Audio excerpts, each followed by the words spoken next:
Whether we've gone live yet. There we go. Yay. Hey. So welcome to LinkedIn Live. I have the lovely Harry Mansfield from the Awareness Key with us. I'll let Harry introduce herself. So Harry, over to you. Thank you very much. It's a pleasure to be here, Adam. Thank you for inviting me. So yes, my name is Harry Mansfield and I'm a mental strength coach. So I teach you how to power up your mind before it powers you down. The idea behind Adam and I connecting is that there is so much that your business can benefit from when you are mentally strong.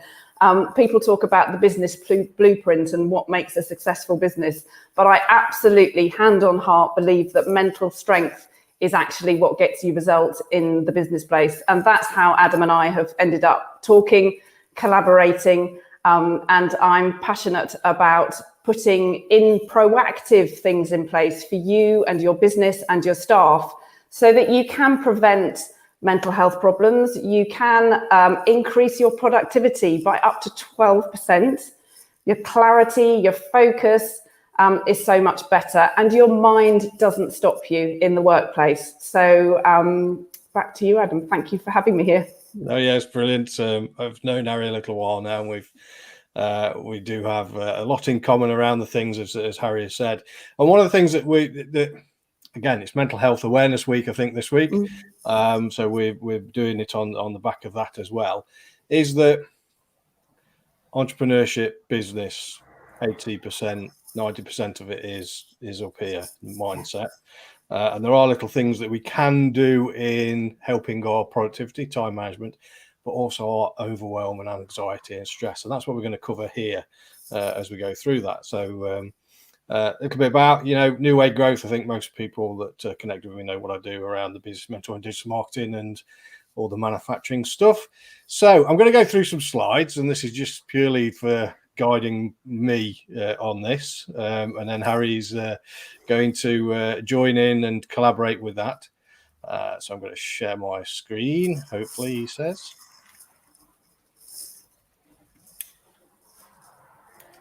So we're going to go through context switching, raising your game, clarity and focus, and then if anybody's got any questions, but by all means, comment and put in the comments on LinkedIn because we can see them as they pop up, and we can answer as they pop up. So context switching. So this is me. This is when I first started off. So I was concentrating on that one thing, and then I would have a notification. I'd have something happen on my mobile phone. I'd pick that up. I'd then go to Twitter. I'd then go to Facebook, into LinkedIn. I'd then look at emails. I'd answer emails. I'd then go on to the news. I'd then probably go and have a look at Sky Sports. And this all took me away from the one thing I was meant to be doing. Now, the other side of this is that within all those platforms that I've gone to there, I could lose probably on average 2 to 3 hours per day. And this is the context switching, or part of the context switching side. So what is context switching? It's to switch to something new. It takes time to reinvest your attention. So switching from one notification or one project into a notification and back again, it takes time to reinvest. And therefore we lose time. So there was some statistics done a long time ago. I think it was by Gerald. I can't remember his name now. Who was looking at it in software engineering and projects, and why projects were taking so long, sometimes 400% longer than they should have done. And he got into this statistical analysis. So we've got simultaneous projects. We've got percent time for the project, so the percent time we can spend on the project, and then we have this lost time from context switching. So this is where we say, well, everybody says multitasking is efficient. No, it is not. It is absolutely one of the worst things going. So if you've got one project, as you can imagine, we can spend 100% of the time on it, so therefore we've got no lost time.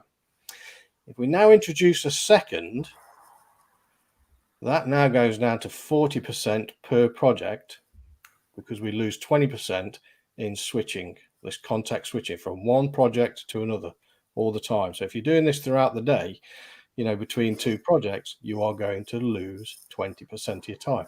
And it increases again. So if you had a third project in, you're now down to 20% per project.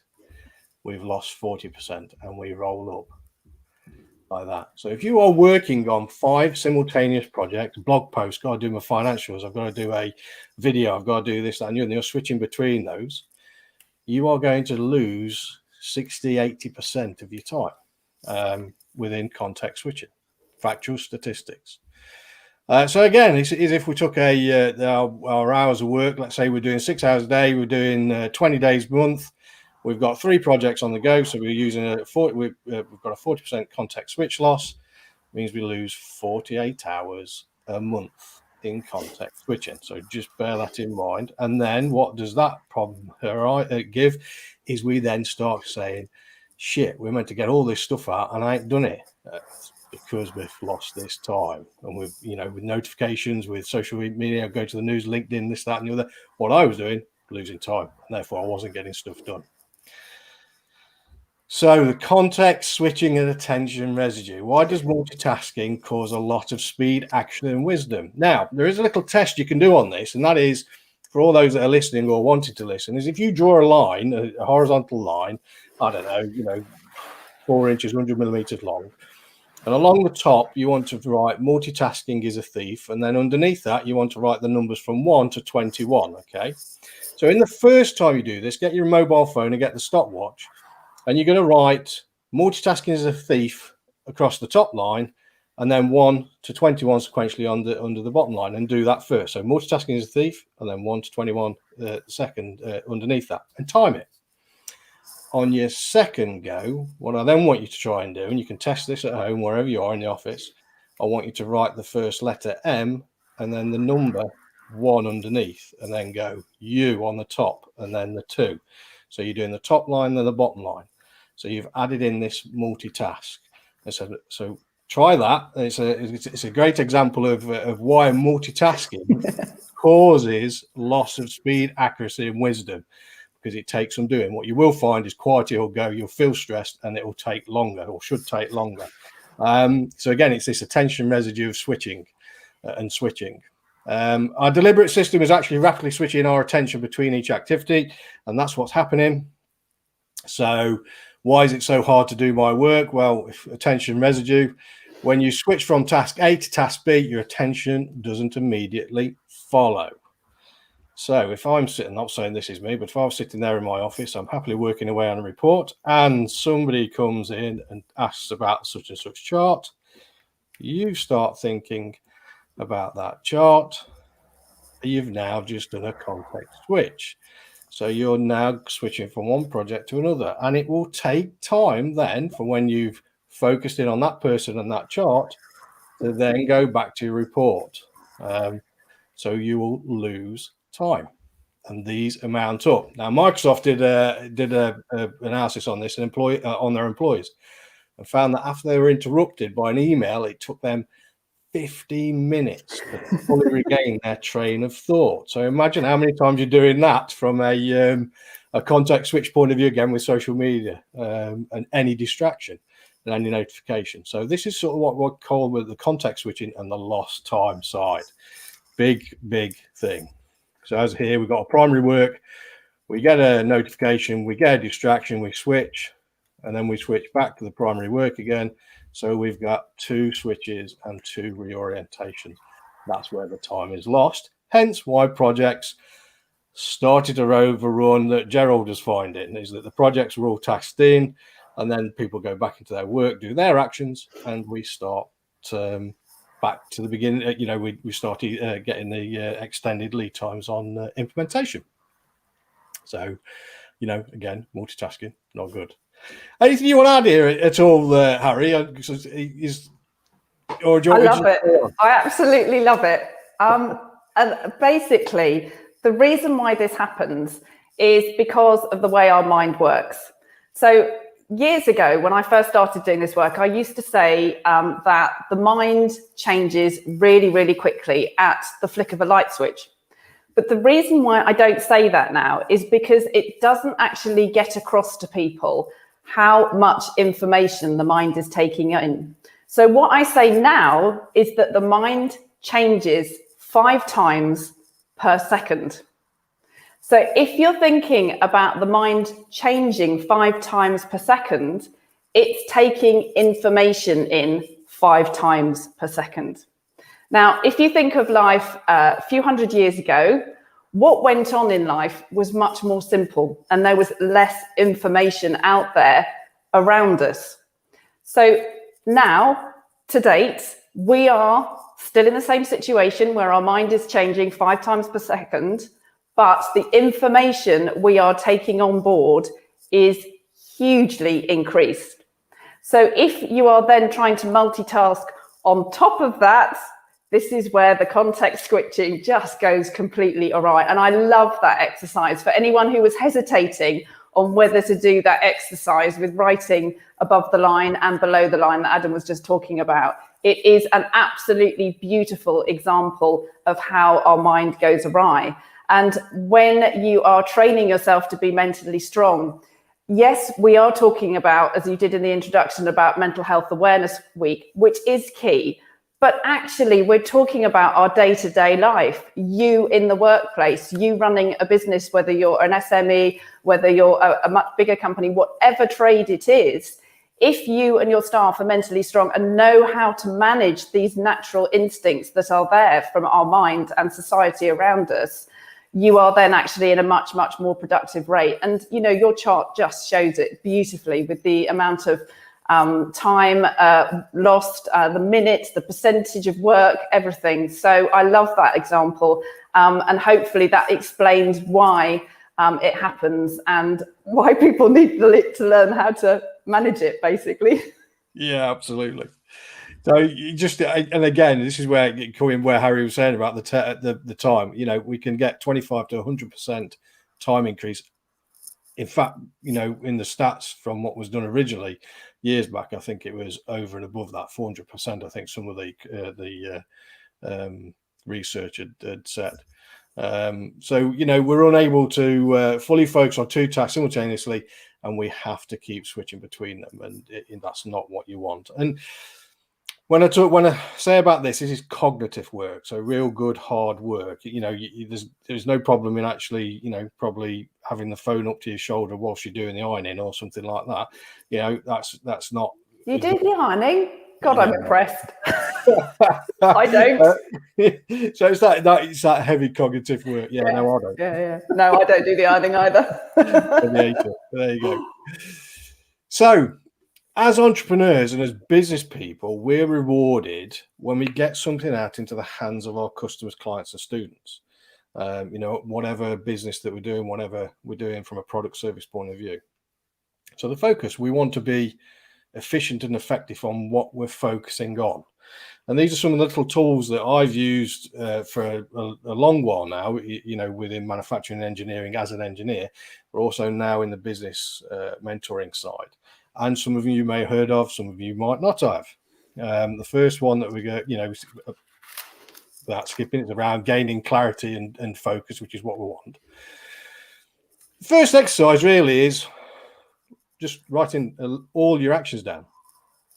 And just list them down. You don't need to number them at the minute, but just list all of them, get all of them down, get them out of your head.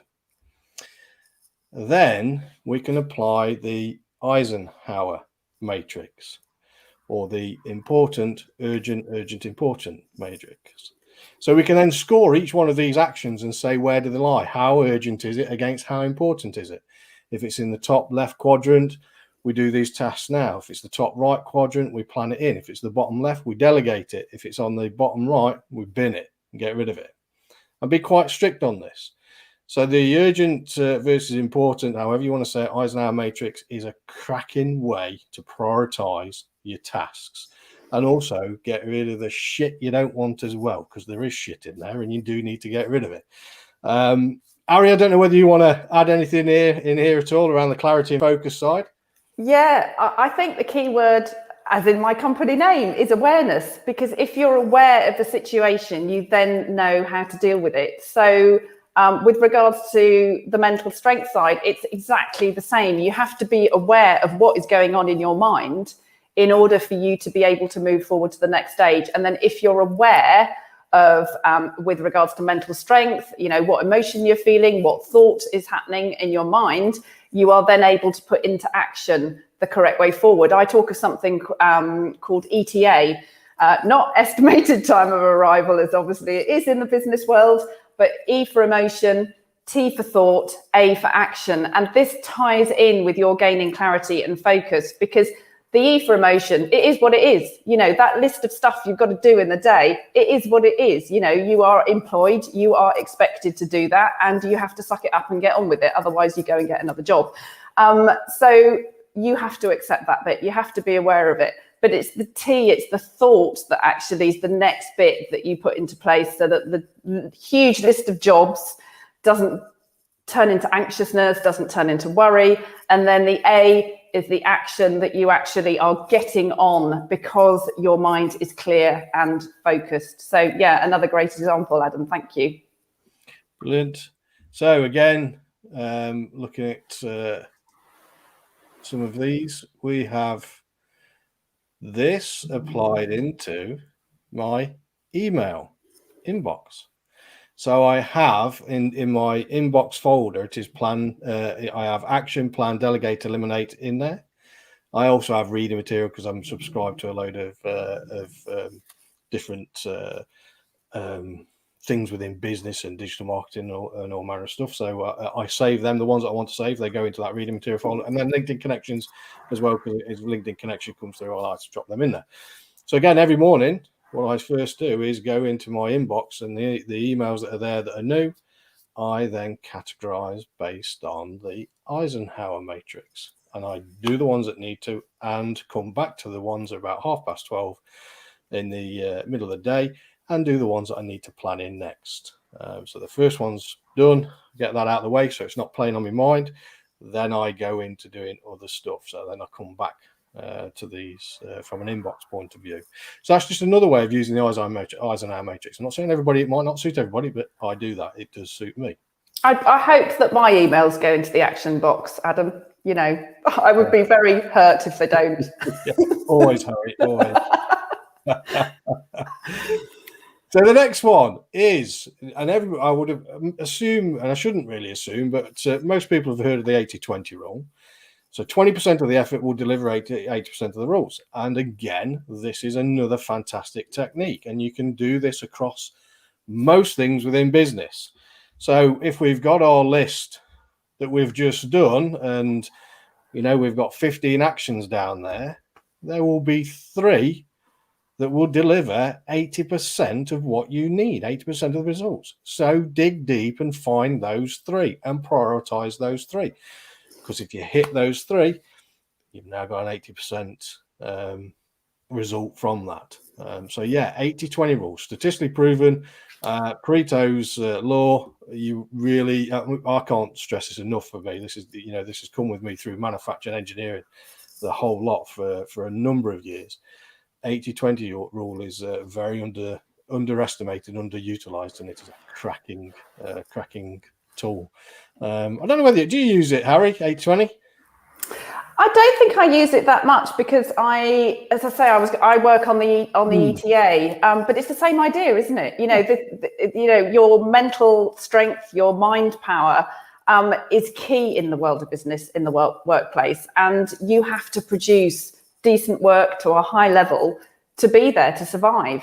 And this is so applicable. Yeah, absolutely. So 80-20 rule. So again, all these ones are just to help things in time management, productivity, getting yourself sorted, taking away some of the anxiety and stress. One of the biggest ones for me that I use and was an absolute game changer was getting into time blocking. So you can see here, I've got Monday to Sunday. I don't prescribe to these normal days of working.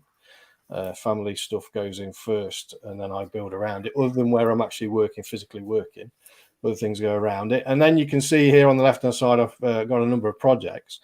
What I will do is pen in where I physically can't do anything. So family time and work goes in first. And then I put in hour by hour what I'm going to be working on. So you can see here, first thing in the morning, I'm going to do my emails, do the Eisenhower, then I'll do my social media, just check on social media and do LinkedIn connections. for 45 minutes or so, and then I hit a project. So if I've got free time, so I'll be working on blog post. So you can see there that they are they're categorized by A, B, C, D, or however. So I will work on project A, and I will solely work on project A, and all notifications, emails, everything are turned off, so I don't get any distractions. That is what I'm working on. Now, I do have breaks between that, to go and get 5 minutes and 10 minutes downtime to grab a cup of coffee, just come away, because you don't want to be, fully on there. You've got to think around, re-energizing and that side. And then, I build the whole week up. And that's how I operate, and I do work, though it's not pending it, I do work Saturday and Sunday, because I'll put my family time in first. And then if that means me working on a Saturday and Sunday, I'll work on a Saturday and Sunday to claim that, to claw that back. But time blocking is a big game changer for me around that. Anything to add, Harry? Yeah, and I think actually with the last delightful year of the pandemic and lockdown, with people working online more, I've seen a huge increase in calendar booking systems for whether it's booking a one-to-one or a client meeting, whatever. And I think this is a perfect example of that. You have to manage what is accessible on that calendar booking system so that other people don't interfere with your time blocking. Yeah, absolutely. Totally agree with that. So yeah, just it's going off now. The other one that I do, which is coming into this, is that I am most people know, Harry definitely knows, that I am very, very structured on my strategy and again, the things I do. So, the top right photo here is my 90-day plan based down in weeks, with the hours that I need to do to complete that task, whilst also doing the day job. And then that goes down into a journal where you can see the bottom right has got my time blocking in there, the top actions I need to do at the top left side of the A4, the time blocking, future ideas, some standard work, and then all the trivial stuff, the little actions that do come up and do crop up are on the right hand side and just get planned in as and when. So journaling is another way of helping you sort of like get the thoughts and get some of the emotion and some of the stress and anxieties away, as well as keeping track of future ideas and things like that. So I'm a big advocate of journaling, and I hand these out in my programs and for people to use, because they are of use. Don't get me wrong, some people don't like them, some people don't use them. It's just your own personal taste. I find them absolutely superb. Don't know whether you want to add anything, Harry, there. Yeah, well, I think the key thing is to remember that the mind is exactly the same as any other part of your body. You have to train it. You're not going to get physically strong unless you actually train. And the mind is exactly the same. And the mind will naturally focus on a challenge. So you have to keep highlighting the successes and making a point of whether you do it visually through visualization or through a list, it doesn't matter. Keep focusing on what you have achieved. And actually one very, very easy ratio that I always use, going back to my sports coaching days, is 3 positives to 1 challenge, because my sports coaching comes from being a riding teacher and also a rugby coach. And when you fall off or you miss tackle, it hurts.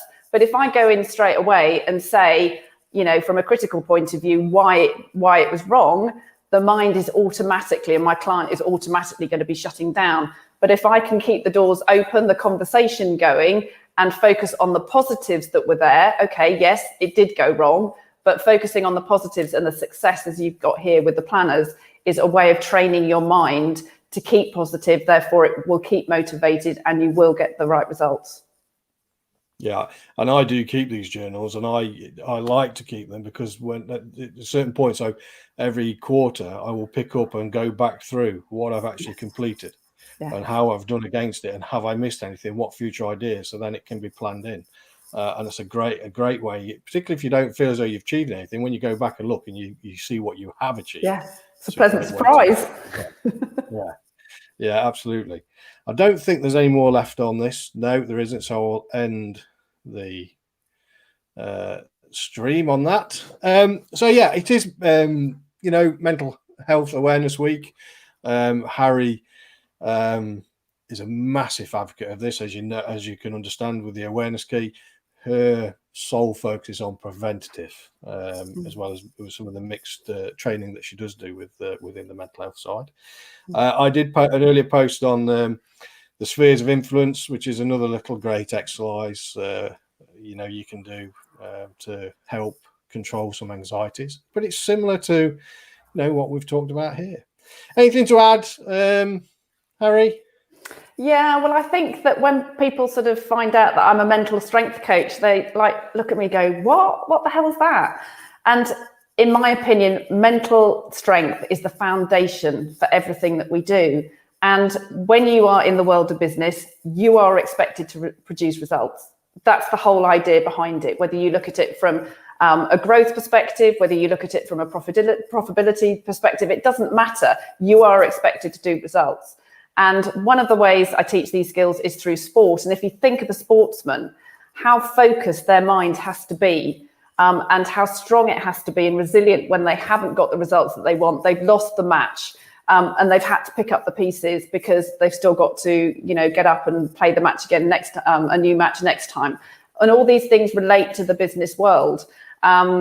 Conversations, boundaries, training your mind is part of the business world, and any growth, whatever background you come from, whether it's a creative business, a manufacturing business, it doesn't matter. It is all to do with mental strength. And actually, when your team learn about that, in fact, actually, you're automatically preventing mental health problems, because you are giving your skills, albeit from a business perspective and a business angle, you're actually teaching your staff to be mentally strong, and then they're not off work later. So you're achieving two things, which is fantastic. But mental strength is, as I say, the foundation for everything that we do. And in the business world, it's absolutely massive when you've learned those skills. So thank you for the opportunity of getting that across on this week of Mental Health Awareness Week. Yeah. Now, the other side of it is, because Harry does have the awareness key. What website is it? www.theawarenesskey.co.uk. Yeah, and we've got a number of different ways of working with people. Obviously, with the business side that we've spoken of here, we put together mental strength packages for the workplace, but also within schools and also families. And I think one of the key things to remember is that mental strength comes from thinking about mental health in a different way. It's a really, really positive thing. I love it. It is such a fantastic thing to have. And actually, if you can have that amongst your team, it will produce the results for you in your business. The mental health for first aid certificate, which is currently in place, and let's face it, thank goodness for it, because it's needed. If you're flagged up on that as an employee, it is already too late, and your member of staff has to have time off work, which is going to cause a problem, not only with them not being there and not producing the work that you need, but it affects your whole team and the whole structure within your workplace. But if you have a training course that is proactive and actually makes your staff aware of how your team are working and how they can be mentally strong, that will actually help prevent the mental health problems that people have inevitably had from this past pandemic. And to manage the other life's curveballs, if somebody actually comes into work with a personal problem, they need to be mentally strong to manage that, so that when they're working for you, they actually don't bring that into the workplace. So mental strength is across the board, home life and work life, but actually learning it improves the business world and the business blueprint tenfold. Yeah, absolutely. And Harry, I can't recommend Harry highly enough on this. I've seen her deliver clubhouse talks on big days, and we've been in networking for a long while, and our Friday night crew community thing that we've been doing a long time. So from a business perspective, and any businesses out there looking for, even the corporate training and corporate events, Harry has a fantastic facility. I don't know whether you want to explain around what the facility you have there. So I'm based in Sussex, in the South Downs National Park. So if people come for a corporate training day, an activity day, an event, there's an outdoor centre here, which is about 10 acres inside. We've got stunning views of the South Downs, and it's divided into 3 zones. We divide it into sports, into animals, into nature. And the reason why we do that is everybody learns in a different way. Every single team member within your workplace works differently. And if you can teach the way that they work, they will actually take on board what you're trying to teach them so much better and enjoy it. You know, don't make it hard. So one minute you can quite literally be throwing a ball into a basket net. The next minute you could be stroking a horse, and the next minute you could be sitting around a fire pit. So it's a fantastic place to be. And then I take those skills to the workplace. And now that we're coming out of the pandemic, we are finally booking seminars back in, which is just such fun. I'm so pleased, the same as everyone is, to be getting out there again. So we can bring those skills to your venue. Our mind power proficiency techniques are transferable. And then, as I say, the training course, which is proactive to stand alone or alongside the mental health for first aid. So we do it in lots of different ways. And it is just so brilliant to be working in an industry which is so beneficial to everybody in every walk of life, whatever business they work in. Yeah, absolutely. And I do recommend linking in with Harry as well on LinkedIn if you're not connected. Yeah, we've got free discovery call. Have a chat. You never know what will come from it. Yeah, absolutely. And the thing that, you know, we had this conversation a little while back, I think it was, and you've only got to think around it is, you know, if you raise morale and, you know, you get some of this stuff, the mental health and mental strength in place, you know, people fired up and wanting to come to work, you can see why that you will get a 15% increase in productivity. Because if you're getting people and employees thinking, shit, I've got to go to work today, how's the work going to go? Whereas if you've got very, very motivated employees that are very, very mentally strong, bang, that's it. You're a win-win on that from my side. It's in very simple terms, you know, the mornings where you jump out of bed, that day you're going to be more productive and it's going to go well. And the day you perhaps have a hangover or you've been working too hard or curveballs come your way, you know, you're not going to be working on top form, and your clarity and your focus is gone and your productivity is less, and the list goes on. So yeah, mental strength and learning the skills is huge. And your tagline, what is it?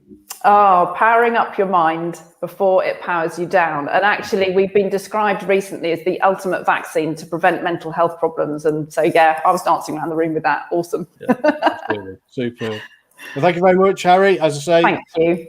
This has been us just coming together collaboratively, doing some stuff because they are so linked. So much linked. And why not make the best of life and best of your working environment and the best of your productivity and everything? That's why we're all in business. So go for it. Absolutely, absolutely. And this is also part of Mental Health Week.